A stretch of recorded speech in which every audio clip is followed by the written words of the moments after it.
English कैसे सीखें YouTube channel में आपका स्वागत है। इस क्लास में हम इस स्टोरी के एक एक लाइन को ट्रांसलेट करेंगे और उसकी वर्ड मीनिंग आपको लिख कर बताएंगे।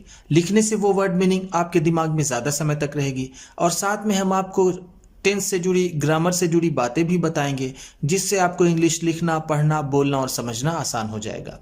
मेरी कोशिश रहती है कि मैं अपने क्लासेस में इस तरह की वीडियोस, इस तरह के टॉपिक्स लेकर के आऊं, जिससे आप इंग्लिश के साथ साथ जीवन से जुड़ी कुछ बातें भी सीखें और आपका दृष्टिकोण जीवन के प्रति सकारात्मक हो। उसी के क्रम में ये एक और स्टोरी है जिसका नाम है डिसऑनेस्ट बेकर, बेईमान बेकर। इस कहानी में हम देखेंगे कि चोरी करके सीना जोरी करना कैसे भारी पड़ता है। तो इसी के साथ आप कर दीजिए इस वीडियो को लाइक और मैं करता हूं शुरू। डिसऑनेस्ट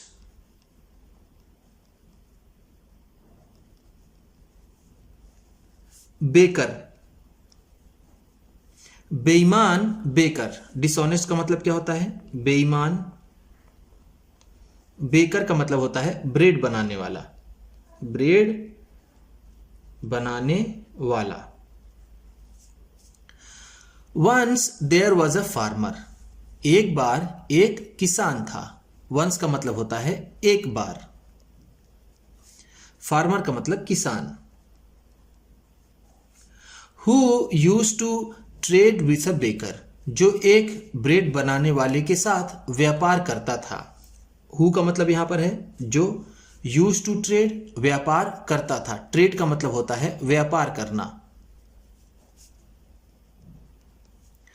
बेकर का मतलब जैसा मैंने आपको ऊपर बताया, ब्रेड बनाने वाला। The baker used to buy a pound of butter, baker 1 pound मक्खन खरीदा करता था। बटर का मतलब क्या होता है? मक्खन।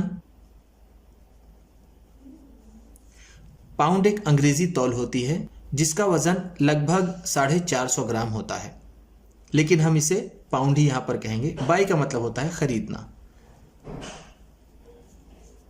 फ्रॉम द फार्मर, किसान से, उस किसान से वो बेकर 1 पाउंड मक्खन खरीदा करता था। In exchange for a pound of biscuits, 1 pound biscuit के बदले में। इन एक्सचेंज फॉर का मतलब है के बदले में, के बदले में। बिस्कुट्स का मतलब जैसा हम जानते हैं बिस्कुट्स। इन एक्सचेंज का मतलब है के बदले में। वन डे, एक दिन, द बेकर डिसाइडेड, ब्रेड बनाने वाले ने निश्चय किया या निर्णय लिया या उसने फैसला किया। डिसाइडेड का मतलब लगभग हर दूसरी तीसरी स्टोरीज में इस तरह के वर्ड्स आते रहते हैं और इन सारे शब्दों को मैंने अच्छे से आपको बताया है। अगर आप मेरी वीडियोस लगातार देख रहे होंगे तो आपको अब तक बहुत इंग्लिश आ गई होगी। फिर भी मैं इसकी मीनिंग आपको बता देता हूं। डिसाइडेड का मतलब होता है निर्णय लेना। डिसाइडेड है तो निर्णय लिया उसने। To weigh the pound of butter, कि वो मक्खन की तौल करेगा। वेट का मतलब क्या है? तौलना, उसे नापना, उसे तौलेगा। द फार्मर गेव हिम, जो किसान उसे दिया करता था। गेव, गिव का सेकेंड फॉर्म है। गिव का मतलब होता है दिया, गिव का मतलब होता है देना। मैं आपको फिर से एक बार कहता हूं, मैंने अभी एक क्वेश्चन पूछा था कम्युनिटी पोस्ट में, गिव का मतलब, उसमें 76% लोगों ने, लगभग 2500 वोट पड़े थे उसमें, और 76% लोगों ने इसका मतलब लेना लिखा था, जो कि गलत है। इसका मतलब होता है देना। When he measured the butter, जब उसने मक्खन को नापा। मेजर का मतलब होता है नापना। मेजर्ड है तो उसने नापा बटर, मक्खन को। The baker found the butter to be less, baker ने मक्खन को कम पाया। फाउंड का मतलब क्या है? पाया या फिर उसे मिला। टू बी लेस, कम। देन अ पाउंड, 1 पाउंड से। जब बेकर ने मक्खन को तौला तो उसे मक्खन 1 पाउंड से कम मिला। ही फेल्ट चीटेड, उसने ठगा हुआ महसूस किया। चीटेड का मतलब है ठगा हुआ और फेल्ट का मतलब होता है महसूस किया। फेल्ट फील का सेकेंड फॉर्म है। फील का मतलब होता है महसूस करना और फेल्ट है तो महसूस किया। एंड और this made him very angry, और इससे वो बहुत क्रोधित हो गया, बहुत गुस्सा हो गया। एंग्री का मतलब होता है गुस्सा। इन हिज एंगर, अपने गुस्से में। इन हिज एंगर का मतलब है अपने गुस्से में, यानी जब उसे गुस्सा आया तो गुस्से में उसने क्या किया। The baker took the farmer, baker किसान को ले गया। टूक का मतलब होगा यहां पर ले गया। टू द पंचायत, पंचायत ले गया। देयर, वहां पर। इन फ्रंट ऑफ द जज, जज के सामने। In front of, in front of का मतलब होता है के सामने।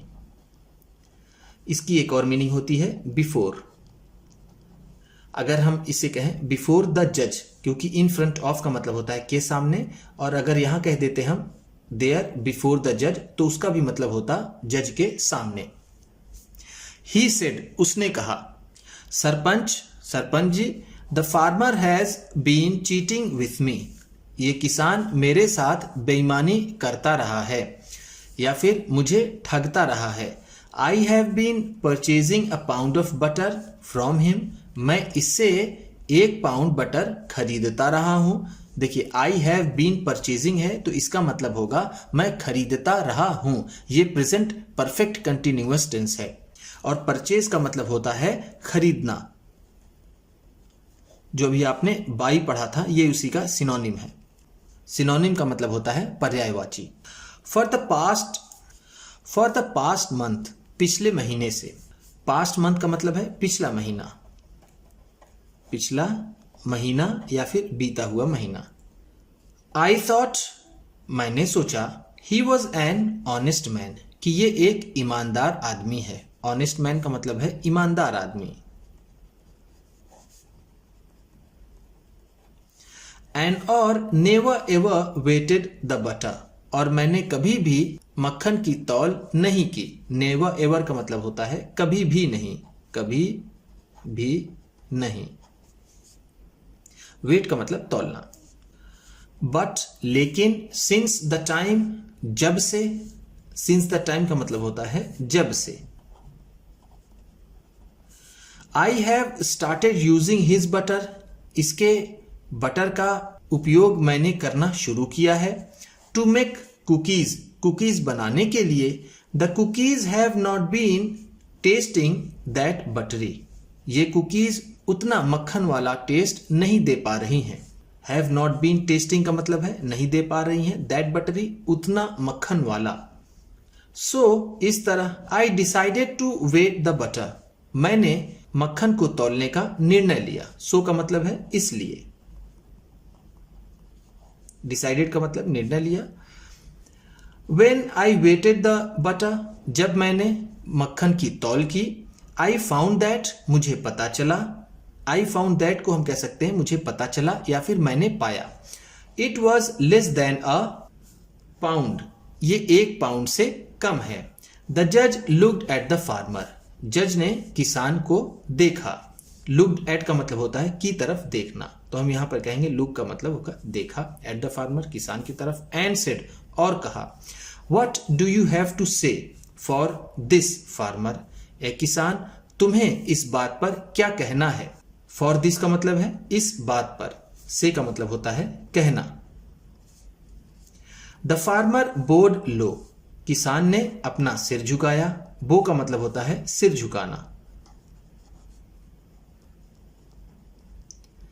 इसकी एक और मीनिंग होती है धनुष। लो का मतलब हुआ नीचे की तरफ। एंड सेड, और कहा। Sarpanch, I do not have any weights, मेरे पास कोई भी तराजू नहीं है। वेट्स का मतलब यहां पर हम कहेंगे तराजू, जिस पर चीजें तौलते हैं। टू मेजर द बटर, मक्खन को नापने के लिए। That I sell to the baker, जो मैं इस बेकर को बेचता हूं। बट, लेकिन। I do have a scale, लेकिन मेरे पास एक पैमाना है। स्केल का मतलब होता है पैमाना, जिससे किसी चीज को नापते हैं। एंड और I was purchasing a pound of biscuit, और मैं 1 पाउंड बिस्किट भी खरीद रहा था। फ्रॉम द बेकर, उस बेकर से। सो इसलिए।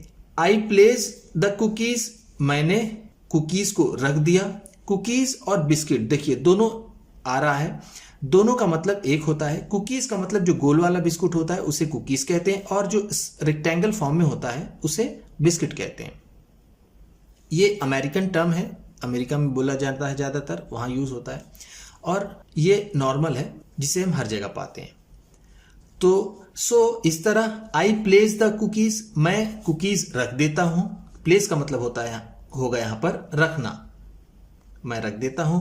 In one pan of the scale, scale के एक पैन में, एक प्लेट में। पैन का मतलब यहां हम कह सकते हैं प्लेट, जो पैन का प्लेट होगा। जैसे मान लीजिए ये उसका तराजू का है, एक प्लेट पैन ये हो गया, एक पैन ये हो गया। तो उसने क्या किया, तो इसके कुकीज को एक पैन में रख देता था। एंड और measure the exact amount of butter, और उतना ही वो बटर नापता था, यानी इसमें भी उतना ही बटर रख देता था जितना ये कुकीज हुआ करती थी। इन अदर पैन, दूसरे पैन में। एंड और this is the amount of butter that I give to the, और उतने ही मात्रा का मक्खन मैं उसे देता। अमाउंट ऑफ का मतलब है मात्रा। बेकर, उस बेकर को। The sarpanch understood that, sarpanch समझ गए कि, अंडरस्टूड का मतलब होता है समझ गए।